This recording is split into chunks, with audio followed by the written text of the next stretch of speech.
नमस्कार। Janaki FM 106 megahertz Janaki समाचार में अपने के स्वागत है। धैर्यकांत से सुनल जाओ समाचार। एखनुक मुख्य समाचार।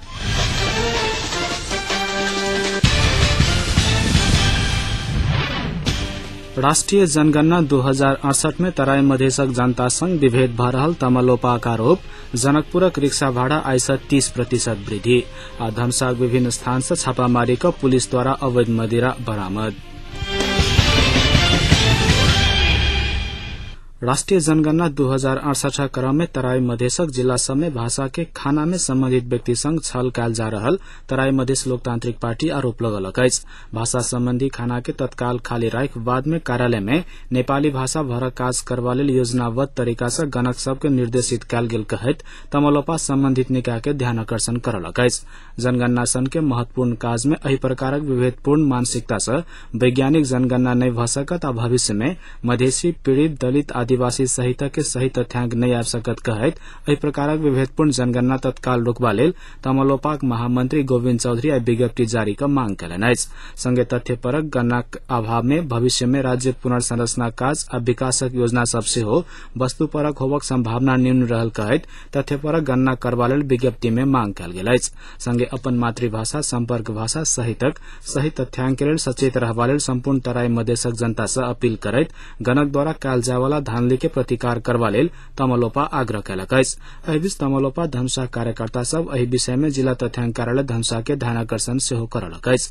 भाषा संबंधी खाना में यदि कोनो प्रकारक छल कयल गेल देखल गेल त ओहि गणक के तथ्यांक प्रमुख सुरेश यादव कार्रवाई करक प्रतिबद्धता व्यक्त कयने तमलोपा धमसा क्षेत्र नंबर 4 के अध्यक्ष सदाशिव मिश्र जानकारी देलनि। मिश्रक अनुसार नगरपालिका सहित ग्रामीण क्षेत्र में सेहो भाषा के खाना गणक सब खाली छोड़ि रहल अछि।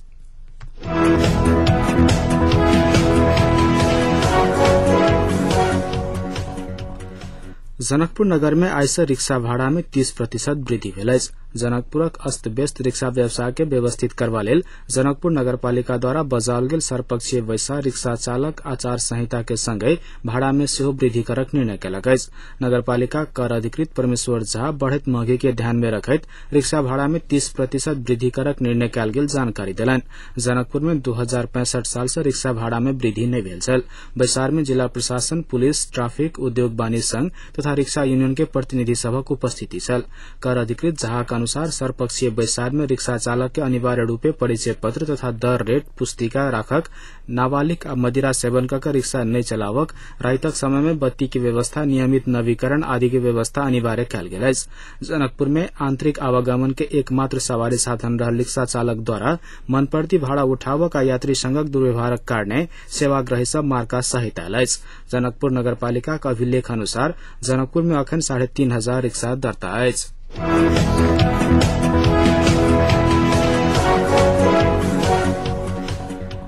नगरपालिका सहित धमसाक विभिन्न स्थान पर छापामारी क पुलिस आई पैघ मात्रा में अवैध मदिरा नियंत्रण में लेलक अछि।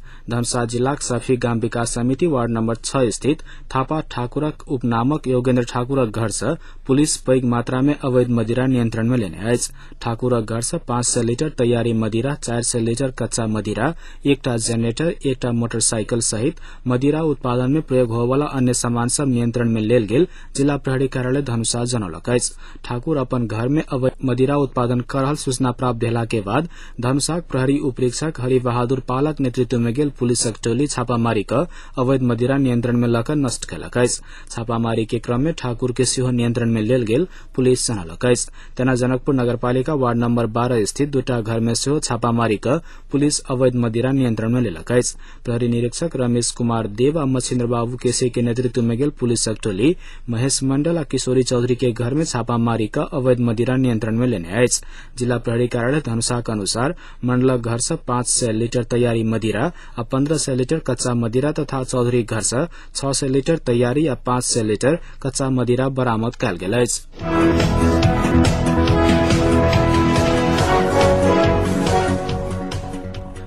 सरकार सैद्धांतिक आ प्राथमिकता के आधार पर बजेट नहीं लाइब रहल नेपाली कांग्रेस निष्कर्ष निकालक अछि। सरकारक तरफ से बजेट के तैयारी स्वरूप संसद में प्रस्तुत कयल गेल विनियोजन विधेयक सिद्धांत आ प्राथमिकता सहमति विपरीत रहल कांग्रेसक निष्कर्ष अछि।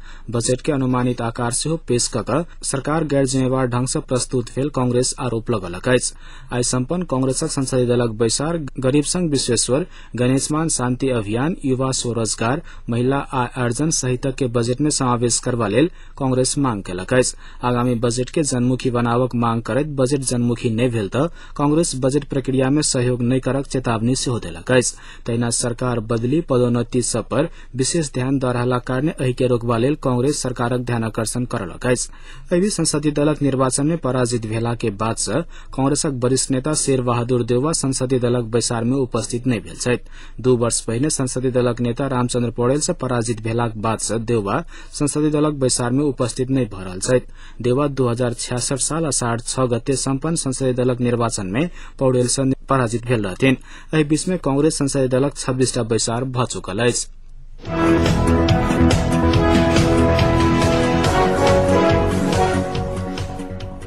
परशुराम बस्नेत के संरक्षण द क युवा संघक अध्यक्ष महेश बस्नेत नीक काज कने एमालेक नेता केपी शर्मा ओली प्रतिक्रिया देलनि अछि। पत्रकार ऊपर आक्रमण केनिहार के संरक्षण द क सर्वत्र आलोचित भेल युवा संघक अध्यक्ष बस्नेत के ओली ललितपुर में आयोजित एकटा सार्वजनिक कार्यक्रम में बेर बेर धन्यवाद देलनि। विराटनगरक पत्रकार खिलना ढकालू पर सांघातिक आक्रमण में संलग्नता का आरोप लागल युवा संघ मोरंग के अध्यक्ष परशुराम बस्नेत अपन संरक्षण में रहल कहैत महेश बस्नेत विवादित अभिव्यक्ति देने रहथिन। माओवादी जाति विरूद्ध एमालेक नेता सब सेहो नहीं बाजि रहल अवस्था में बस्नेत एहि के प्रतिवाद कऽ कऽ पार्टी प्रति ईमानदारिता देखौने ओली के कहब छलनि।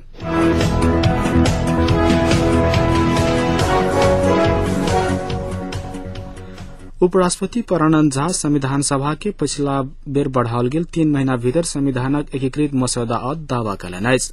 चितवन में आयोजित एकटा कार्यक्रम में बजैत उपराष्ट्रपति झा पछिला समय में दल सब बीच सहमति के वातावरण बनैत गेला कारणे बढ़ाओल गेल समय में संविधान के पहिल मसौदा दावा कयलनि।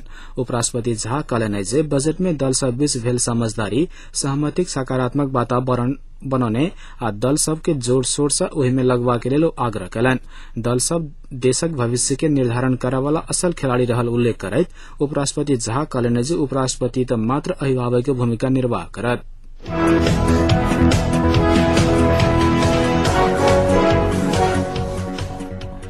मधेसी जनअधिकार फोरम गणतांत्रिक के अध्यक्ष जयप्रकाश प्रसाद गुप्ता राज्य मधेश तथा मध्य पूर्वी पहाड़ी क्षेत्र में द्वन्द्व समूह संग ईमानदार भऽ कऽ वार्ता नहि कयला कारणे अखन देश द्वन्द्वग्रस्त अवस्था में रहल दावा कयलनि अछि।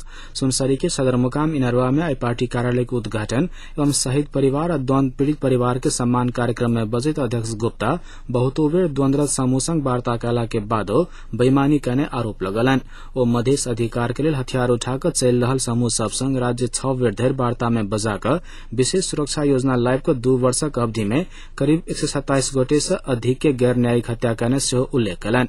अधिकार के लेल द्वन्द्व पक्ष संग वार्ता पक्ष वा समूह संग शांतिपूर्ण राजनीति में आबऽ के लेल अपने सब आग्रह कर रहल बतबैत गुप्ता जनकपुर से मोरंग धरि सशस्त्र आंदोलन करैत आयल राजीव झा समूह के अपन पार्टी में समाहित करने जानकारी देलनि।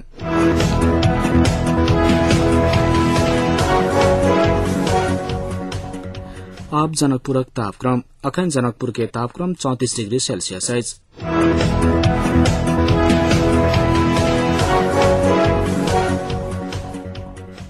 अंत में पुनः एक बेर मुख्य समाचार।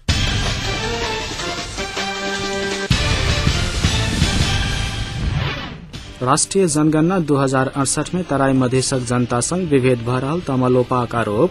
जनकपुरक रिक्शा भाड़ा आइ सँ 30% वृद्धि। आ धमसा विभिन्न स्थान से छापामारी कर पुलिस द्वारा अवैध मदिरा बरामद। एखनुक समाचार यति समाप्त होइते पुनः समाचार ल उपस्थित हाव। नमस्कार।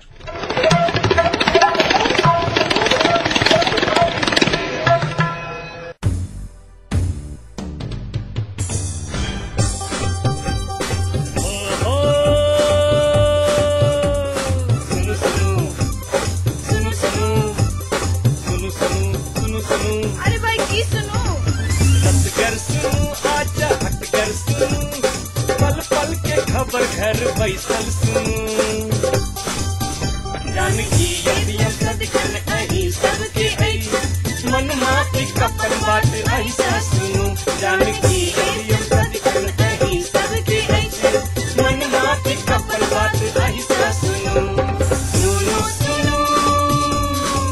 मनतला गर्भ जानकी FM 106 मेगाहर्ट्ज।